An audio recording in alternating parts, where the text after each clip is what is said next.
বঙ্গোপসাগরে জাহাজ ডুবে 2 নাবিক উদ্ধার হলেও নিখোঁজ এখনো 22। উদ্ধার অভিযানে সহায়তার অনুরোধ ভারতীয় কোস্টগার্ডের।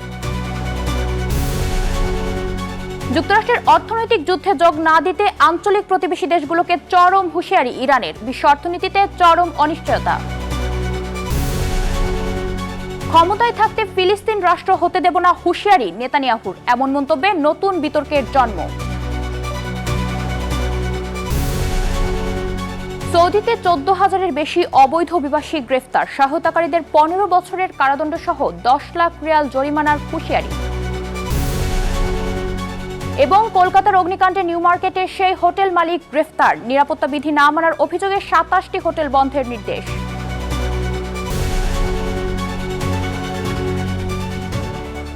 বিশ্বজুড়ে ঘটে যাওয়া দিনের গুরুত্বপূর্ণ ঘটনাবলী নিয়ে আরটিভির নিয়মিত আয়োজন সারাদিনের বিশ্ব। আপনাদের সঙ্গে আছি আমি জেরিন অপি। ওড়িশা উপকূল থেকে 240 নটিক্যাল মাইল দূরে বঙ্গোপসাগরে 24 জন নাবিক নিয়ে ডুবে গেছে পানামার পতাকাবাহী কার্গো জাহাজ এমভি ওশেন উইনার। ওড়িশার পারাদ্বীপ বন্দর থেকে 72,000 মেট্রিক টন মালামাল নিয়ে সিঙ্গাপুর যাওয়ার পথে জাহাজটির সঙ্গে যোগাযোগ বিচ্ছিন্ন হয়ে যায়। নিখোঁজ নাবিকদের মধ্যে একজন বাংলাদেশি, 20 জন চীনা ও 3 জন মিয়ানমারের নাগরিক রয়েছেন। ভারতের কোস্টগার্ড ও নৌবাহিনীর যৌথ উদ্ধার অভিযান চালিয়ে ইতোমধ্যে লাইফ রাফট থেকে 2 জনকে জীবিত উদ্ধার করেছে।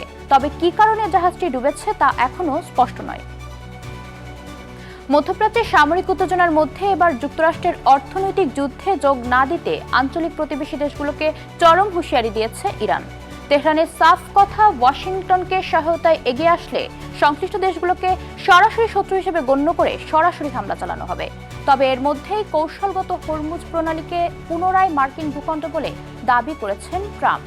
জ্বালানি নিরাপত্তা ও বাণিজ্যিক রুট ঘিরে বিশ্ব অর্থনীতিতে তৈরি হয়েছে চরম অনিশ্চয়তা। বিস্তারিত আজহার স্বপ্নিলের রিপোর্টে।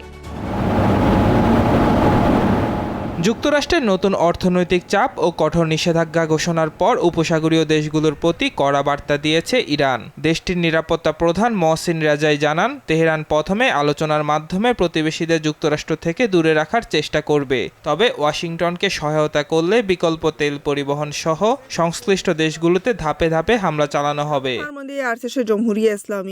এদিকে নতুন করে কূটনৈতিক বিতর্ক উস্কে দিয়েছেন মার্কিন প্রেসিডেন্ট ডোনাল্ড ট্রাম্প। সামাজিক মাধ্যমে হরমুজ প্রণালীকে নতুন মার্কিন ভূখণ্ড হিসেবে চিহ্নিত করে একটি মানচিত্র পুনরায় পোস্ট করেছেন তিনি। পাশাপাশি ইরানের মিত্রদের উপরও ভয়াবহ অর্থনৈতিক পরিণতির হুমকি দিয়েছে ট্রাম্প প্রশাসন। যুক্তরাষ্ট্রের সামরিক ও অর্থনৈতিক চাপ সত্ত্বেও তেহরান নতি স্বীকার করবে না বলে ঘোষণা দিয়েছে। ইসরায়েলি হামলায় ক্ষতিগ্রস্ত দক্ষিণ পার্স গ্যাস ক্ষেত্রের 70% মেরামত শেষ হওয়ার কথা জানিয়ে নিজেদের অর্থনৈতিক শক্তিমত্তা প্রদর্শনের চেষ্টা করছে ইরান।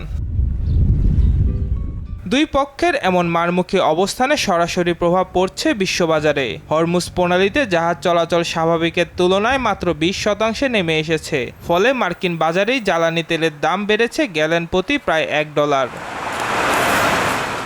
কূটনৈতিক সমঝোতা পুরোপুরি ব্যর্থ হওয়ায় হরমুজ প্রণালীর নিয়ন্ত্রণ ও এই অঞ্চলের প্রভাব বিস্তারকে কেন্দ্র করে ওয়াশিংটন তেহরান সংঘাত এখন বিশ্ব অর্থনীতির জন্য মারাত্মক হুমকি হয়ে দাঁড়িয়েছে।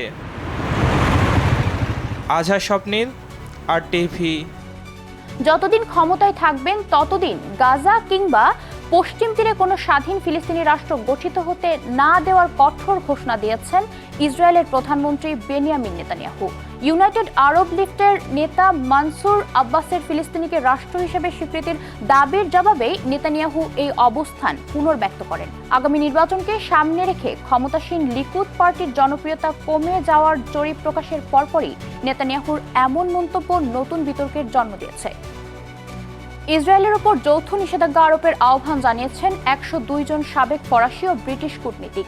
ফরাসি গণমাধ্যম লে মোদ প্রকাশিত এক খোলা চিঠিতে তারা বলেন, অধিকৃত ফিলিস্তিনি ভূখণ্ডে ইসরায়েলের নীতি দ্বিরাষ্ট্র ভিত্তিক সমাধানের সম্ভাবনা নষ্ট করছে। ফিলিস্তিনিদের বাড়িঘর ধ্বংস ও ইসরায়েলি বসতি স্থাপনকারীদের সহিংসতাকে জাতিগত নিধন বলেও উল্লেখ করেন তারা। ইসরায়েলের সঙ্গে বাণিজ্য চুক্তি স্থগিত, অস্ত্র সরবরাহ ও সামরিক সহযোগিতা বন্ধ এবং বসতিগুলোর সঙ্গে বাণিজ্য নিষিদ্ধের আহ্বান জানানো হয়েছে।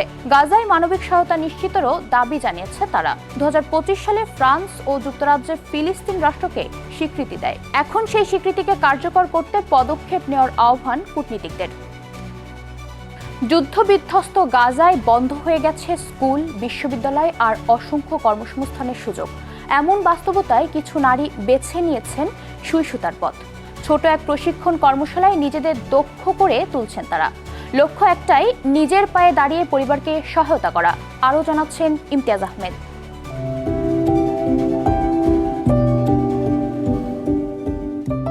গাজার চারদিকে যুদ্ধের ধ্বংসস্তূপ, বেকারত্ব আর অনিশ্চয়তার মধ্যে নারীদের জন্য আয়ের সুযোগ এখানে খুবই সীমিত।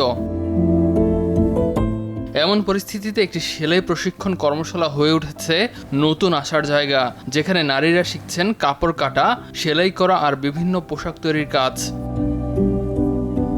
তাদের অনেকেই আগে কখনো পেশাগতভাবে সেলাই শেখেনি। যুদ্ধই বদলে দিয়েছে জীবনের পথ।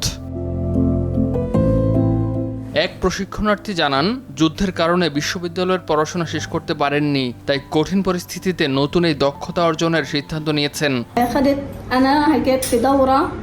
কঠিন পরিস্থিতির কারণে এই কোর্সে ভর্তি হয়েছে। যুদ্ধের কারণে বিশ্ববিদ্যালয়ের পড়াশোনা শেষ করতে পারিনি। জীবনের 3টি বছর নষ্ট হয়ে গেছে। বিশ্ববিদ্যালয়ে পড়াশোনা চালিয়ে যাওয়ার কথা ছিল, কিন্তু প্রতিকূল পরিস্থিতির কারণে তা আর সম্ভব হয়নি। যুদ্ধ আমার মানসিক স্বাস্থ্যের উপরও ব্যাপক প্রভাব ফেলেছে। এমন আরো অনেক নারীর বিশ্বাস, ছোট এই দক্ষতাই একদিন পরিবারের আয়ের ভরসা হয়ে উঠবে। যুদ্ধের মধ্যেও সম্মানজনকভাবে বেঁচে থাকার লড়াই চালিয়ে যাচ্ছেন তারা। ধ্বংস আর হতাশার শহরে তাই সেলাই মেশিনের শব্দ শুধু কাপড় জোড়া লাগানোর নয়, এ যেন ছিন্ন ভিন্ন জীবনের স্বপ্নগুলো নতুন করে জোড়া লাগানোর গল্প। সামাজিক যোগাযোগ মাধ্যম ফরাসি, রুশ ও অন্যান্য বিদেশি ওয়েবসাইটের সহায়তায় কাজের নকশা তৈরি করছি। গ্রাহকদের চাহিদা অনুযায়ী মডেল ডিজাইন করে, পাশাপাশি বিদেশি পোশাকের মডেলের সঙ্গে আমাদের গ্রামীণ ঐতিহ্যবাহী সূচিকর্মের নকশা যুক্ত করি, অথবা গ্রাহকদের পছন্দ অনুযায়ী নকশা তৈরি করি।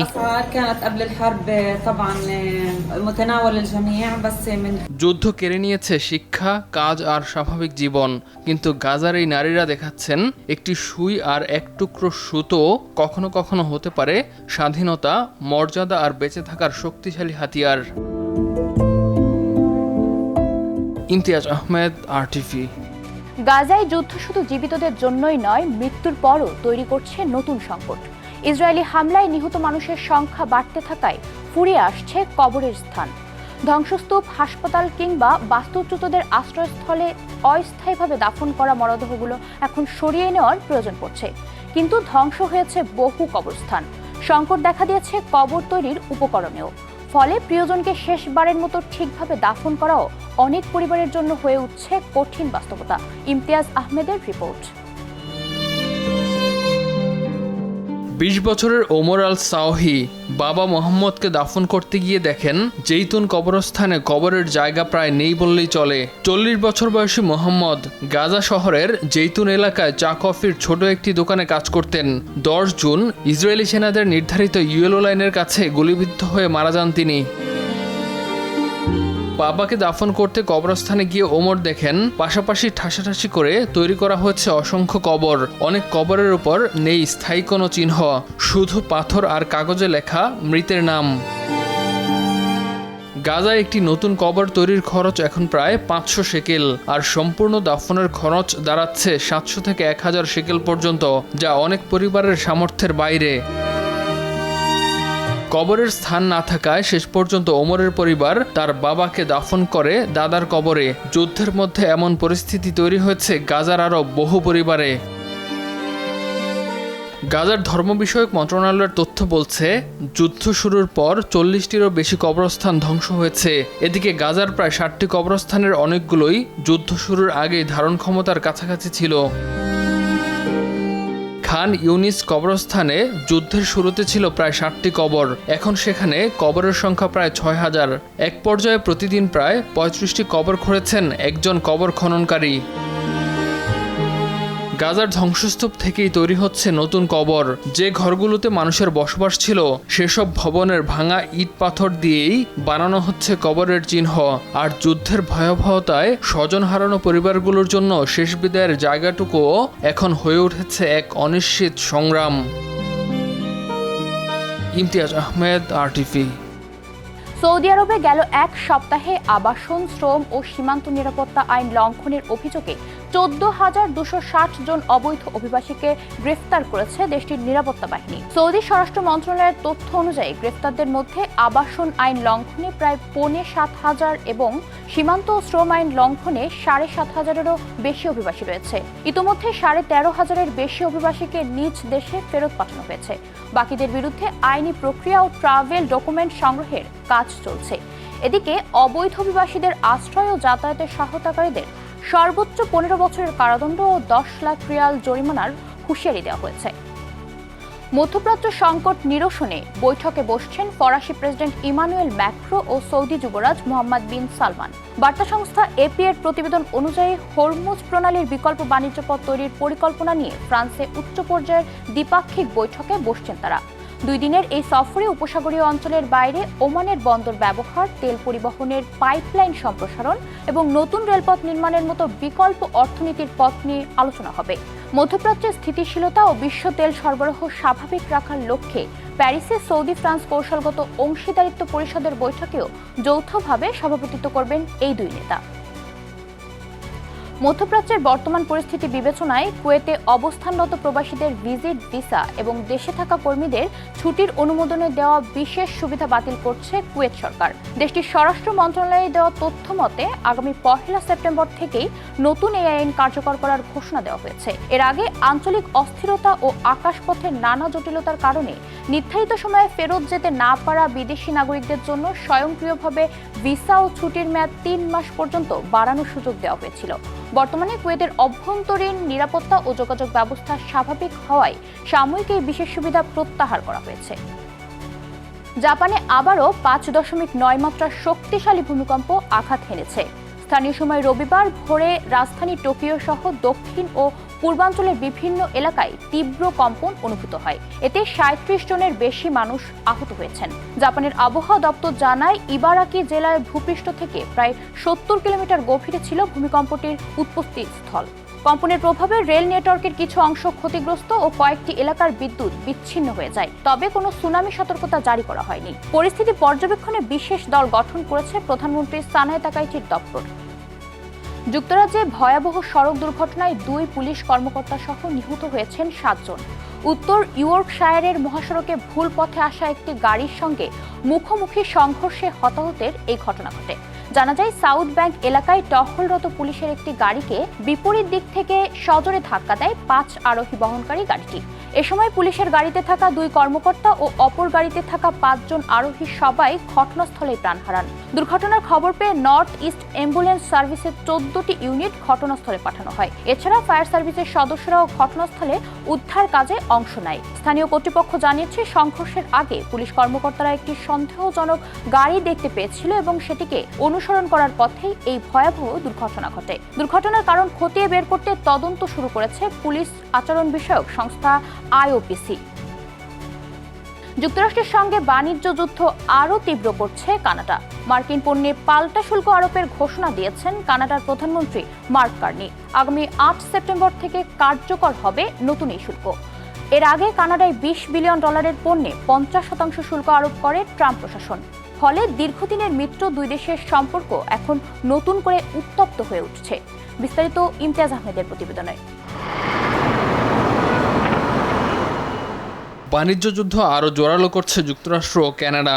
যুক্তরাষ্ট্রের নতুন শুল্কের জবাবে এবার মার্কিন পণ্যে পাল্টা শুল্ক আরোপের ঘোষণা দিয়েছে কানাডা। প্রধানমন্ত্রী মার্ক কার্নি জানান, আগামী 8 সেপ্টেম্বর থেকে যুক্তরাষ্ট্রের স্টিল, ইলেকট্রনিক্স, দুগ্ধ সহ বিভিন্ন পণ্যে নতুন শুল্ক বসানো হবে।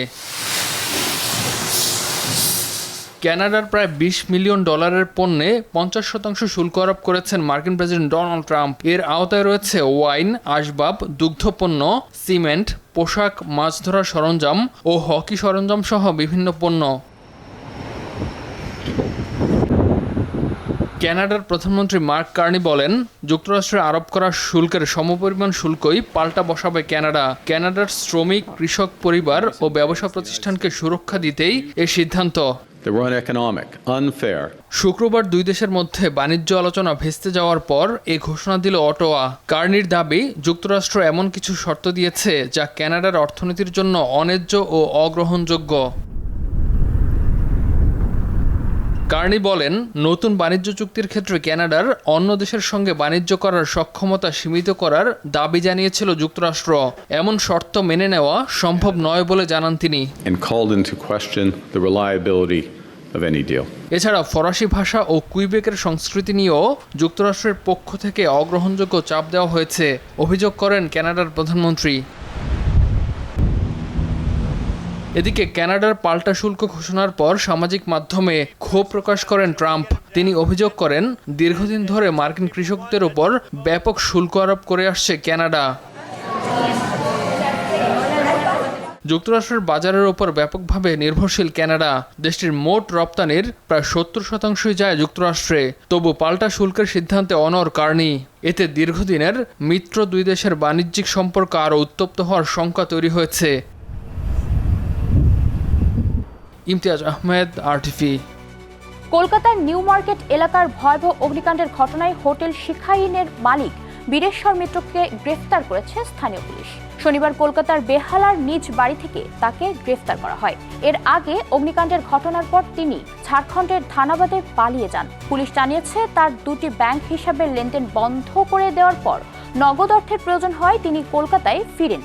এদিকে হোটেলটির ফায়ার সার্ভিসের ছাড়পত্র ছিল না বলে জানা গেছে। ঘটনার পর কলকাতার অন্তত 50টি হোটেল গেস্ট হাউসে পরিদর্শন চালিয়ে নিয়ম না মানার নোটিশ দেওয়া হয়েছে। এর আগে শনিবার আরও 16টি হোটেল রেস্তোরাঁ বন্ধের নির্দেশ দেওয়া হয়। ভারতের উত্তরপ্রদেশের কানপুরে নতুন স্কুল ভবন নির্মাণের দাবিতে বিক্ষোভ করেছে শিক্ষার্থীরা। ভাটপুরুয়া সামুহিক গ্রামের স্কুলের সামনে বসে অবস্থান নেয় তারা। শিক্ষার্থীরা জানায়, নতুন ভবন নির্মাণের বিষয়ে কোনো কর্মকর্তা এসে আশ্বাস না দেওয়া পর্যন্ত তারা ক্লাসে ফিরবে না। দীর্ঘদিন ধরে স্কুল ভবন নির্মাণের কাজ না হওয়ায় ক্ষুব্ধ শিক্ষার্থীরা। প্রধান শিক্ষিকা প্রিয়াঙ্কা তিওয়ারি তাদের ক্লাসে ফেরার অনুরোধ করলেও তারা বিক্ষোভ চালিয়ে যায়। সামাজিক যোগাযোগ মাধ্যমে ছড়িয়ে পড়া ভিডিওতে অনেক শিক্ষার্থীকে জাতীয় পতাকা হাতে স্কুলের বাইরে বসে থাকতে দেখা যায়। উত্তরপ্রদেশের স্কুলের বিভিন্ন সমস্যা নিয়ে শিক্ষার্থীদের বিক্ষোভের ঘটনা সাম্প্রতিক সময়ে বাড়ছে। ভারত থেকে বাংলাদেশে পাচারের সময় পশ্চিমবঙ্গে জব্দ হয়েছে বিপুল পরিমাণে অস্ত্র। এ সময় অস্ত্র চোরাচালানের সঙ্গে যুক্ত থাকার অভিযোগে তৃণমূল কংগ্রেস নেতাসহ 4 জনকে গ্রেফতার করা হয়। জব্দকৃত অস্ত্রের মধ্যে 10টি পিস্তল, 7টি ম্যাগাজিন ও 210 রাউন্ড গুলি আছে। শনিবার মুর্শিদাবাদের জেলা পুলিশ সুপার জানান, একাধিক সন্ত্রাসী কর্মকাণ্ডের অভিযোগে পশ্চিমবঙ্গের বিধানসভা নির্বাচনের পর থেকেই পলাতক ছিলেন মুর্শিদাবাদের তৃণমূল কংগ্রেস যুবনেতা পাপাই ঘোষ। সম্প্রতি তাকে গ্রেফতার করে পুলিশ। নিজেদের হেফাজতে তাকে জিজ্ঞাসাবাদ করে শুক্রবার একটি অভিযান পরিচালিত হয়। পুলিশ সুপার আরও জানান, এই অস্ত্রগুলো বিহার থেকে কেনা হয়েছিল বাংলাদেশে পাচারের উদ্দেশ্যে। তবে এটাই প্রথম নয়। এর আগে চলতি মাসেই পশ্চিমবঙ্গের এই মুর্শিদাবাদ জেলা এবং উত্তর 24 পরগনা জেলা থেকে বাংলাদেশে পাচারের আগে উদ্ধার হয় বিপুল পরিমাণ আগ্নেয়াস্ত্র। আর এরই সাথেই শেষ করছি সারাদিনের বিশ্ব। আরটিভির সাথে সংযুক্ত থাকুন, মতামত জানান আরটিভির সামাজিক যোগাযোগ মাধ্যমগুলোতে। সবাই ভালো থাকুন।